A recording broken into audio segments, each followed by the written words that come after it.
Justine, happy solstice. I'm going to go ahead and start your reading. The cards have already been shuffled, but I'll cut them in front of you just so you can see that I'm not up to any funny business. All right. Sorry, this cloth is so pretty, but it's so slippery. All right. What covers you? This sums up your overall situation. So at the crux of this, we have the Two of Spring. This is a partnership. And this is a partnership that has to do a lot with action, passion, creative type endeavors. So it's not necessarily a love partnership, although it could be.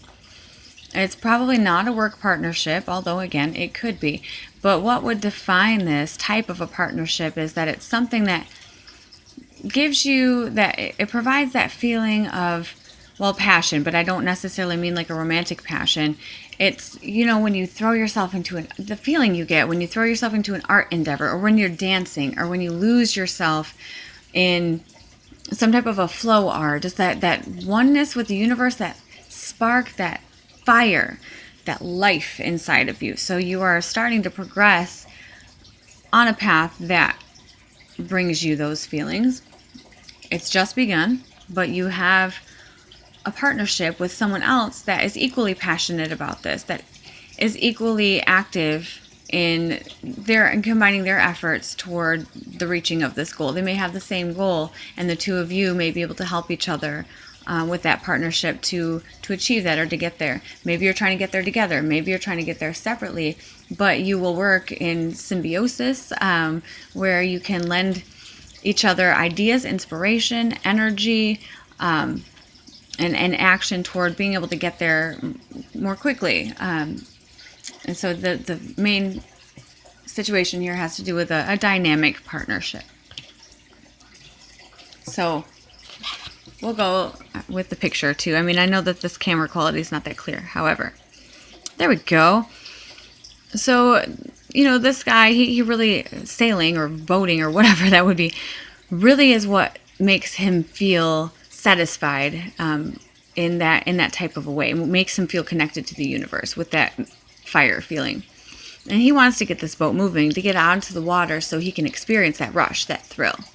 There's somebody else who has joined him that also shares the same passion. And so he is going to help him move this boat. And they're both going to benefit from this. They're both going to lend their energy toward achieving this so that they can both experience that feeling that they will get, from the joy of being able to indulge in their passion. What crosses you, so something that affects this situation for better or for worse, is the Princess of Autumn. This very well could be the partner with this, although it would be very uncharacteristic, because this has to do with the suit of earth, and this has to do with fire.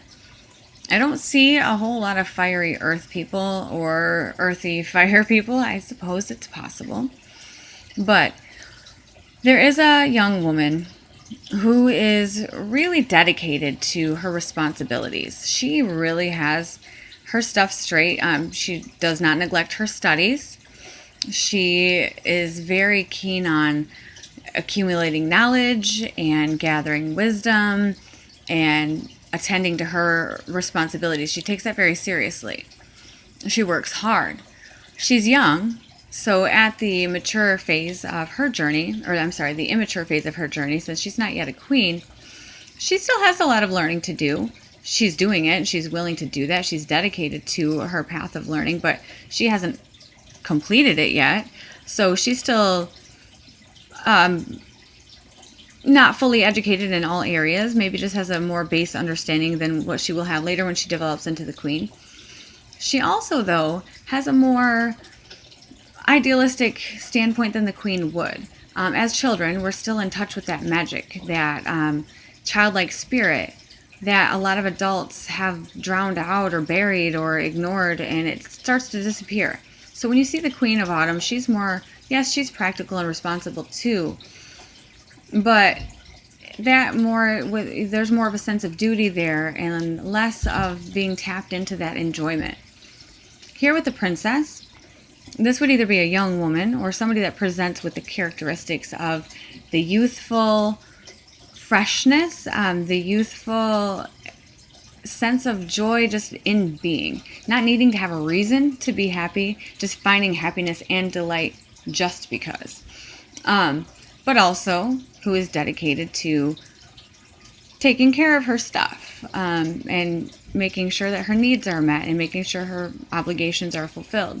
So this is a beautiful balance. And actually in this suit, I like the princess better than the queen, because the princess hasn't forgotten that responsibility and fun are not mutually exclusive. Everything can be play. And if you have that childlike sense of enjoyment and wonder and curiosity with everything you do, you can apply that even to your daily tasks, and they wouldn't be considered obligations or humdrum, boring responsibilities, but they would be part of the adventure as well. I'm sorry, I'm talking a lot and I'll try not to. So anyway, it may be that there's an influence with this where there is somebody who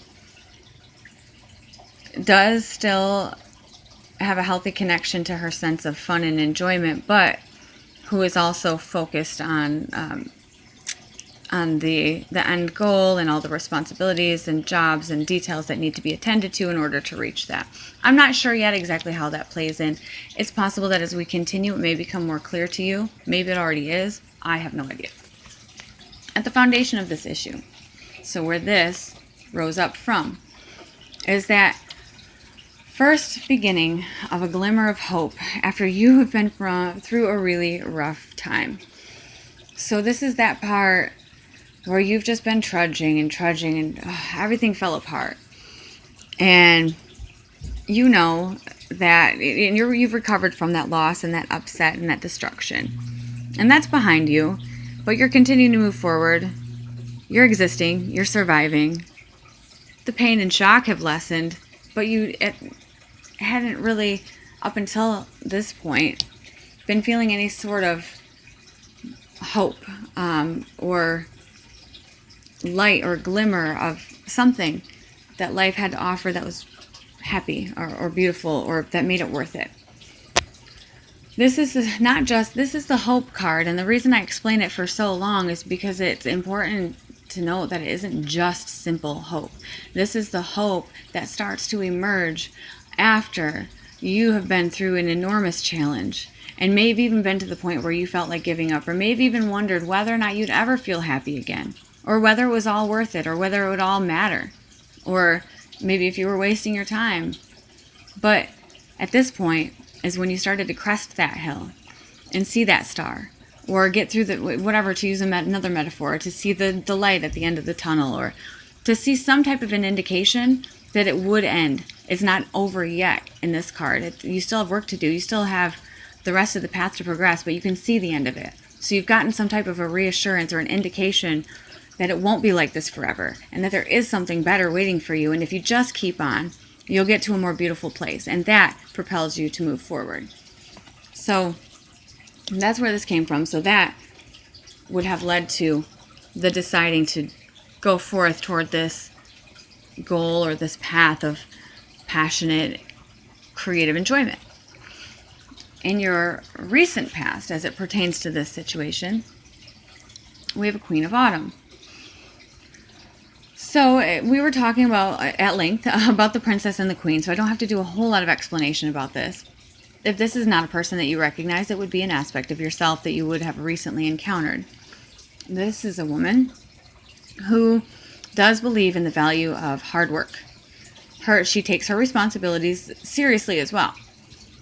She expresses her love, by nurturing and taking care of others and providing for their material needs. But also she receives her enjoyment in life a little bit differently than the princess does. All the things that she's worked hard for, people may write her off as materialistic, as if that's a bad thing. It's not like that. She just enjoys the sensory pleasures of life, and she likes being able to enjoy the rewards of her labor.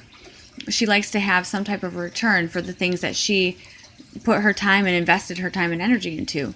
So she may appreciate fine clothes and fancy food and a nice house and have, money and jewelry or whatever, but it's not just because she's shallow. It's because these to her are symbols of something she's very proud of, which is tending to her responsibilities and performing her duties and exchanging her labor for reward. And she likes to demonstrate that word reward, but not in a stingy way. She also likes to share it. She has abundance, but her greatest pleasure with that abundance is being able to nurture others with it. Being able to being able to take care of others, being able to feed others and clothe others, or just comfort others, because she has so much that she's worked for, that her greatest pleasure with all the things that she's earned is not to hoard them, but to share them. In your near future, you might run into just a little bit of a pause or a delay on the way towards your goal. And it might freak you out a little bit to the point that you might think, oh, you're stuck, you're trapped, you're never going to get there, it's over. You're so close, because 10's our completion. You're at the 8, you're almost there, you've made a lot of progress, but now, oh no, something went wrong. I had planned to walk straight this way, but now, oh no, this piece is broken off, so I can't walk over there. And you might just say, oh, well, forget it, I can never get there, and it's all over, all hope is lost, and I can't accomplish this dream. Which is silly, because you're making a big deal out of a minor inconvenience, and all you need to do is think outside the box and just look at a different plan than what you originally had in mind. Your plans may change. Your course may need to correct. You are still absolutely capable of reaching that goal. You just have to look at it from a different perspective, especially if you had a detailed plan laid out ahead of time and then something changed that plan so your plan is not possible. It's so easy to just be like, oh, well, I give up. No, adapt your plan. Look around you. Recognize you're not actually trapped. It's an illusion. There's the illusion of being trapped at a standstill and not being able to move forward, but that is just a trick of your mind. What crowns you? The best thing you have going for you in this situation? Well, this is most likely a